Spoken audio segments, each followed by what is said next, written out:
വിരുദ്ധ വികാരം എല്ലായിടത്തും ഉണ്ട്. അതുപോലെ മാത്രമല്ല കേരളത്തിൽ ഒന്നടക്കമുണ്ട്. അപ്പോൾ UDF പറഞ്ഞത് തന്നെയാണ്, വളരെ രാഷ്ട്രീയമായ കാര്യങ്ങളാണ് UDF അവിടെ പറഞ്ഞത്. ജനങ്ങളത് അംഗീകരിച്ചു.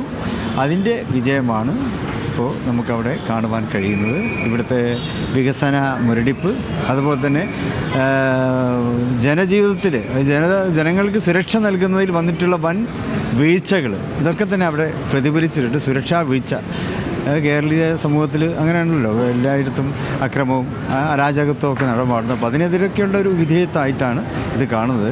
നിലവിൽ ഞങ്ങൾ രാഷ്ട്രീയം മാത്രമേ പറഞ്ഞുള്ളൂ. അവിടെ മറ്റ് പലതും പറഞ്ഞ് അവിടെ വോട്ട് തട്ടിയെടുക്കാൻ ശ്രമിക്കുകയുണ്ടായി. അത്തരം ദുഷ്പ്രചരണങ്ങൾക്കൊന്നും അവിടെ വിലയില്ലാതായിരിക്കുകയാണ്. ജനങ്ങൾ യാഥാർത്ഥ്യബോധത്തോടെ പ്രതികരിച്ചു എന്നുള്ളതാണ് നിലമ്പൂരിൻ്റെ വിധേയത്തിൽ.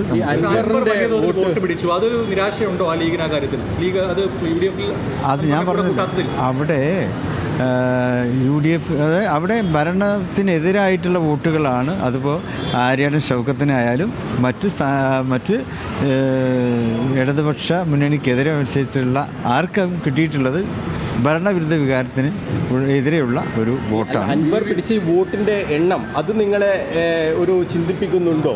എങ്ങനെയാണ് ഇത്രയധികം വോട്ട് അൻവറിലേക്ക് പോയത് എന്ന കാര്യം പരിശോധിക്കേണ്ടതാണ്. അവിടെ ഞങ്ങൾ ചിന്തിക്കുന്നത് ആര്യാടൻ ഷൗക്കത്തിൻ്റെ വിജയമാണ്. ആര്യാടൻ ഷൗക്കത്തിന് കിട്ടിയിട്ടുള്ള വോട്ടുകളാണ് ഇപ്പോൾ ഞങ്ങളെ ആഹ്ലാദിപ്പിച്ചു കൊണ്ടിരിക്കുന്നത്. ഇനി വിശകലനം പിന്നീട് നടത്തും. ആ മുഴുവൻ റിസൾട്ടൊക്കെ വന്നു കഴിഞ്ഞ ശേഷം ഈ മുസ്ലിം ലീഗ് വിശകലനം നടത്തും, അതുപോലെ തന്നെ UDF വിശകലനം നടത്തും. അതിനുശേഷമാണ് ബാക്കി കാര്യങ്ങളൊക്കെ നമുക്ക് പറയാൻ പറ്റും.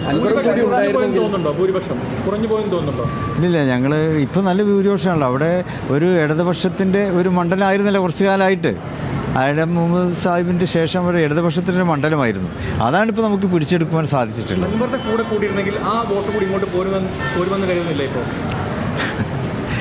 അത് ഇപ്പോൾ ഞങ്ങൾക്ക് അവിടെ ലഭിച്ചിട്ടുള്ളത് UDFന് അവകാശപ്പെട്ട വോട്ടുകളാണ്. അതാണ് ഞങ്ങൾ തുറന്നിട്ടുണ്ടോ അല്ല അടച്ചു തന്നെയാണോ ഇപ്പോഴും ഉള്ളത്? ലീഗിന്റെ താല്പര്യം എന്താണ് ആ കാര്യത്തിൽ? അത് UDF തീരുമാനിക്കേണ്ടതാണ്. അപ്പോൾ ഞാൻ പറയാം, അൻവർ UDF എന്ന് പറയുന്നത് ഇപ്പോൾ ഇന്നും ഇന്നലെ ഉണ്ടായ കാര്യമൊന്നുമല്ലല്ലോ. UDF വർഷങ്ങളായിട്ട് പ്രവർത്തിച്ച് വരുന്ന ഒരു മുന്നണി സംവിധാനമാണ്.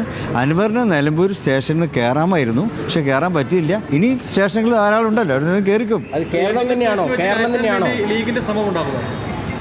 തീർച്ചയായിട്ടും UDF ആ കാര്യങ്ങൾ ചർച്ച ചെയ്തിട്ട് തീരുമാനിക്കും. 2026 അൻവർ കൂടി വേണം ഈ സംവിധാനത്തിൽ എന്നൊരാവശ്യം ഇപ്പോഴുണ്ടോ? അതായത് രാഷ്ട്രീയമായിട്ടുള്ള കാര്യങ്ങളല്ലേ, അതൊക്കെ ചർച്ച ചെയ്തിട്ട് നമുക്ക് തീരുമാനിക്കാം. എന്താണ്, അൻവർ കൂടി വേണമായിരുന്നു എന്നാണോ?